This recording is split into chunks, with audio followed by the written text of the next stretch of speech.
दोस्तों आपने सुना होगा कि फ्री होल्ड प्रॉपर्टी खरीद लिया, उसकी रजिस्ट्री भी हो गई, इसके अलावा हमने दाखिल खारिज भी करा लिया, उसके बाद भी बुलडोजर चलते हुए आपने देखा होगा।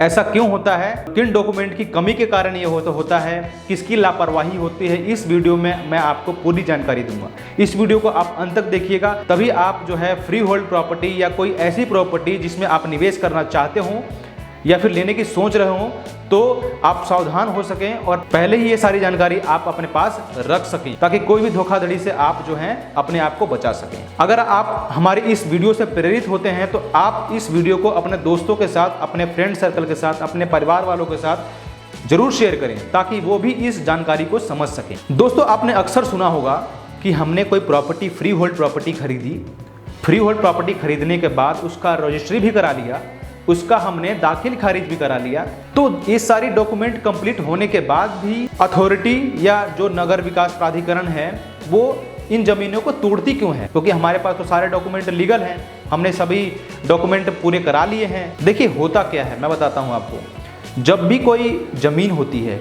तो वो जमीन जो है किसानों की जमीन होती है, किसान उस पर खेती कर रहा होता है, क्योंकि खेती में आजकल के अनुसार अगर आप देखते हैं तो उतनी पैदावार नहीं रही, फसलों की कीमत जो है वो उतनी नहीं रही, इसलिए वो किसान क्या करता है कि वो किसान एक डेवलपर बन जाता है, एक बिल्डर बन जाता है।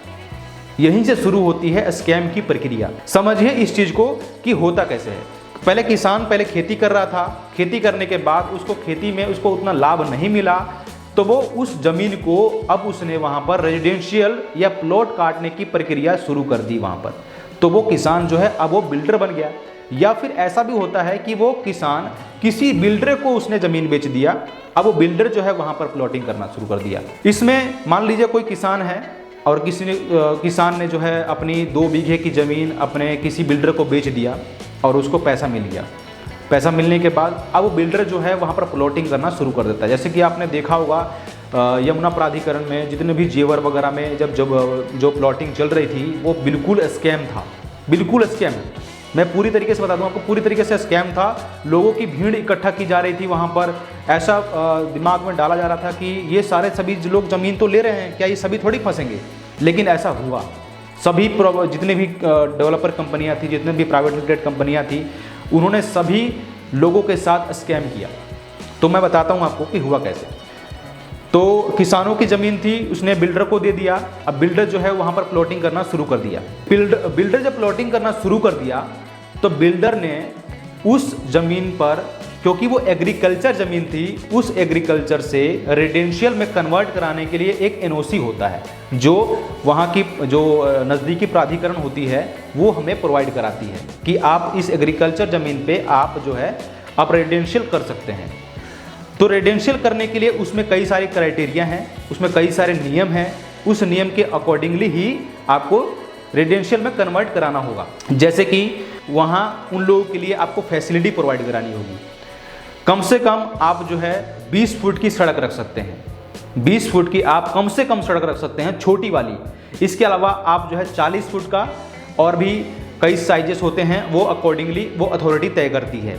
इसके अलावा जो नक्शा पास होता है वहाँ का, वो भी अथॉरिटी ही करती है। वो तय करने के बाद ही आप उस जमीन को जब खरीदते हैं तो वो वैलिड बना जाता है, वरना अन्यथा वो जमीन जो है वैलिड नहीं होती है। बिल्डर या जो डीलर होता है, जो प्राइवेट लिमिटेड कंपनी जो प्लॉट को काटती है, वो अथॉरिटी का परमिशन नहीं लेती है, ठीक है। तो वो जमीन जो है वो एग्रीकल्चर ही रहा, वो जमीन तो एग्रीकल्चर ही रहा ना, उस पर लोग रहना भले ही शुरू कर दिए हों, लेकिन वो जमीन एग्रीकल्चर रहा। अब वो एग्रीकल्चर जमीन पे आप रेजिडेंशियल कैसे कर सकते हैं? कैसे कर सकते हैं? ये पूरी तरीके से स्कैम है। एग्रीकल्चर ज़मीन पे आप जो है रेजिडेंशियल नहीं कर सकते हैं।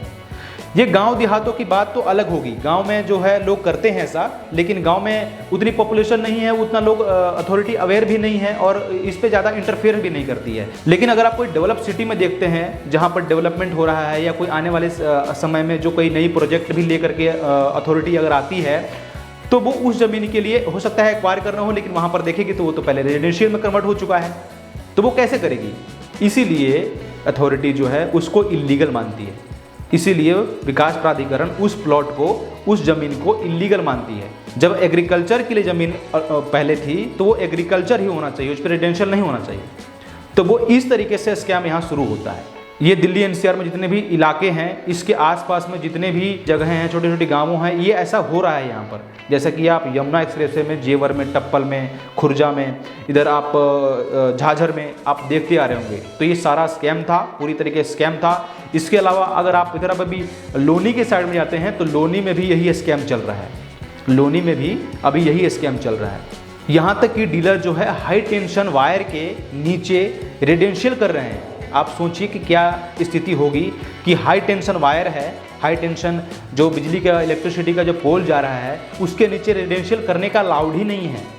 उसके नीचे केवल आप पार्क बना सकते हैं। तो ये सारा स्कैम चल रहा है। इसीलिए मैं आपसे गुजारिश करना चाहूँगा कि अगर आप कोई ऐसी प्रॉपर्टी ले रहे हो तो उस प्रॉपर्टी की सारी जानकारी रखें। उस प्रॉपर्टी का ये जानकारी रखें कि वो एग्रीकल्चर से रेजिडेंशियल में कन्वर्ट हुई है, एनओसी मिली है, नहीं मिली है।